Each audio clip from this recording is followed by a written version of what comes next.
بسم اللہ الرحمن الرحیم۔ جب حضرت فاطمہ نے دروازہ نہ کھولا۔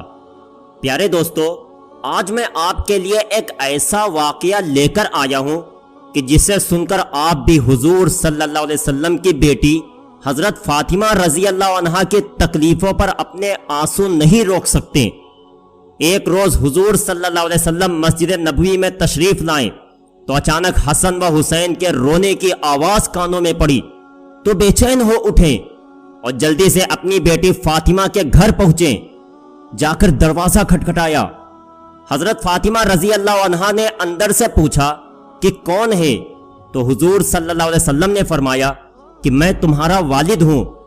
اس پر حضرت فاطمہ رضی اللہ عنہا کہنے لگیں کہ ابا جان، ابھی میں دروازہ نہیں کھول سکتی کیونکہ میرے پاس اتنی بڑی چادر نہیں ہے کہ میں اس سے اپنا جسم چھپا سکوں۔ میری پرانی چادر پھٹ چکی ہے اور جو موجود ہے اس سے اگر میں سر ڈھانپتی ہوں تو پیر کھل جاتے ہیں اور اگر پیر ڈھانپتی ہوں تو سر کھل جاتا ہے۔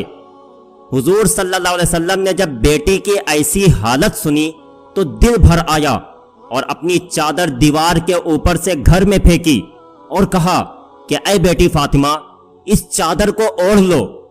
حضرت فاطمہ رضی اللہ عنہا نے جلدی سے وہ چادر اوڑھی اور جا کر دروازہ کھولا۔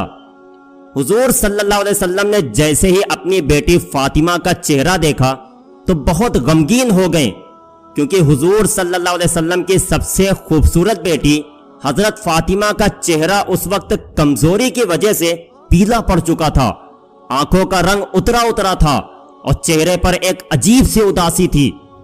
ایسی حالت دیکھ حضور صلی اللہ علیہ وسلم نے اپنی بیٹی فاطمہ سے کہا کہ اے بیٹی، تو نے یہ اپنی کیا حالت بنا رکھی ہے؟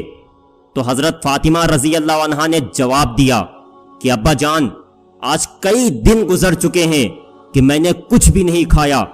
بھوک سے میری حالت ایسی ہو چکی ہے کہ میں چارپائی سے بھی اٹھنے کی طاقت نہیں رکھتی۔ بیٹی کی ایسی حالت دیکھ حضور صلی اللہ علیہ وسلم کی آنکھوں میں آنسو بھر آئے اور پھر اپنی بیٹی فاطمہ کو گلے سے لگا کر بہت دیر تک روتے رہے۔ حضور صلی اللہ علیہ وسلم نے پوچھا کہ اے میری پیاری بچی، میرے بچے حسن و حسین کیوں رو رہے تھے؟ تو حضرت فاطمہ رضی اللہ عنہا نے جواب دیا کہ ابا جان، وہ 2 دنوں سے بھوکے ہیں، گھر میں کھانے کو کچھ بھی نہیں، اسی بھوک سے پریشان ہو کر وہ دونوں رو رہے ہیں۔ یہ سن کر حضور صلی اللہ علیہ وسلم نے اپنی بیٹی فاطمہ سے کہا کہ اے میری بچی، پریشان نہ ہو اور جاؤ حسن و حسین کو میرے پاس لے کر آؤ۔ تو حضرت فاطمہ رضی اللہ عنہا اپنے دونوں بچوں کو حضور صلی اللہ علیہ وسلم کی خدمت میں لے کر آئیں۔ آپ صلی اللہ علیہ وسلم نے اپنا انگوٹھا حسن کے منہ میں رکھ دیا تو وہ بڑے مزے سے اسے چوسنے لگے۔ یہ اللہ کی طرف سے حضور صلی اللہ علیہ وسلم کے لیے ایک ایسا معجزہ تھا کہ جس کے بارے میں مورخین نے لکھا ہے کہ اس وقت حضور صلی اللہ علیہ وسلم کے انگوٹھے سے دودھ نکل رہا تھا کہ جسے پی کر حضرت حسن کا پیٹ بھر گیا اور وہ خاموش ہو گئے۔ پھر حضور صلی اللہ علیہ وسلم نے آگے بڑھ کر حضرت حسین کے منہ میں اپنا انگوٹھا رکھا اور وہ بھی بہت دیر تک اسے چوستے رہے۔ تبھی ظہر کی اذان ہونے لگی اور حضور صلی اللہ علیہ وسلم مسجد چلے گئے۔ اس واقعے کو ابھی کچھ ہی دن گزرے تھے کہ ایک روز حضور صلی اللہ علیہ وسلم اپنے گھر میں بیٹھے تھے کہ تبھی حضرت فاطمہ گھر آ پہنچی۔ اچانک بیٹے کو گھر آتا دیکھ حضور صلی اللہ علیہ وسلم نے پوچھا کہ اے بیٹی فاطمہ، خیریت تو ہے؟ کیسے آنا ہوا؟ تو حضرت فاطمہ نے اپنے دوپٹے کا ایک کونا کھولا اور اس میں بندھی آدھی روٹی حضور صلی اللہ علیہ وسلم کے سامنے رکھتے ہوئے کہنے لگی کہ ابا جان، یہ آدھی روٹی میں آپ کے لیے تحفے میں لائی ہوں، آپ اسے قبول فرما لیں۔ حضور صلی اللہ علیہ وسلم نے پوچھا کہ اے فاطمہ، کیا بات بنی؟ تو حضرت فاطمہ رضی اللہ عنہا نے جواب دیا کہ اے اللہ کے رسول، ہم سارے گھر والے کئی دنوں سے بھوکے تھے۔ میرے شوہر حضرت علی نے جا کر کچھ کام کیا اور تھوڑا سا آٹا لے کر گھر آئے۔ میں نے اس سے کچھ روٹیاں بنائی، ایک روٹی حسن کو کھلائی اور دوسری حسین کو، ایک روٹی میرے شوہر علی نے کھائی اور ایک روٹی غریب سائل کو پکڑا دی، آخر میں ایک روٹی میرے حصے میں بھی آئی۔ تو جب میں وہ روٹی کھانے بیٹھی تو خیال آیا کہ اے فاطمہ، ہو سکتا ہے تم تو آرام سے اپنے گھر میں بیٹھی روٹی کھا رہی ہو اور تمہارے والد حضور صلی اللہ علیہ وسلم کئی دنوں سے بھوکے ہوں۔ اے ابا جان، جیسے ہی میرے دل میں یہ خیال آیا تو میں اپنے حصے کی آدھی روٹی دوپٹے میں باندھ کر آپ کی خدمت میں لے آئی ہوں، آپ اسے قبول فرما لیں۔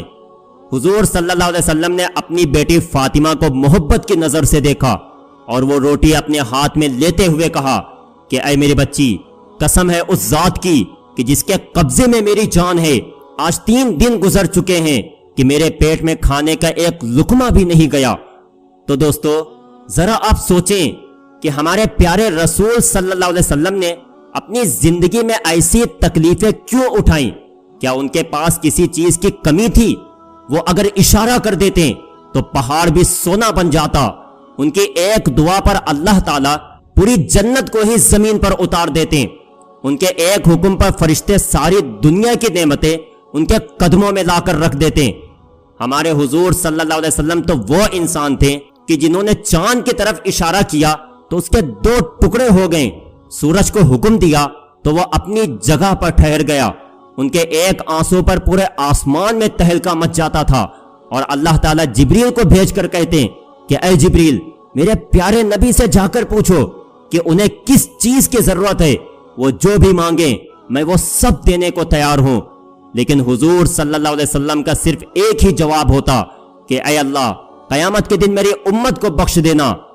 کہ پیارے دوستو، ہمارے حضور صلی اللہ علیہ وسلم نے اتنی تکلیفیں اس لیے برداشت کی تاکہ بعد میں آنے والی امت کے لیے غریبی دین سے دور ہونے کا سبب نہ بنے۔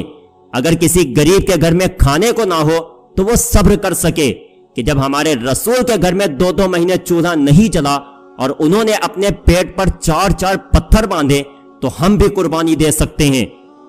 امید کرتا ہوں کہ آج کی یہ چھوٹی سی ویڈیو آپ کو بہت پسند آئی ہوگی۔ اگر ویڈیو پسند آئی ہو تو لائک کریں، چینل پر نئے ہو تو سبسکرائب کریں۔ ملتے ہیں آپ کو اگلی ایک نئی ویڈیو کے ساتھ، تب تک کے لیے اپنا ڈھیر سارا خیال رکھیں۔ السلام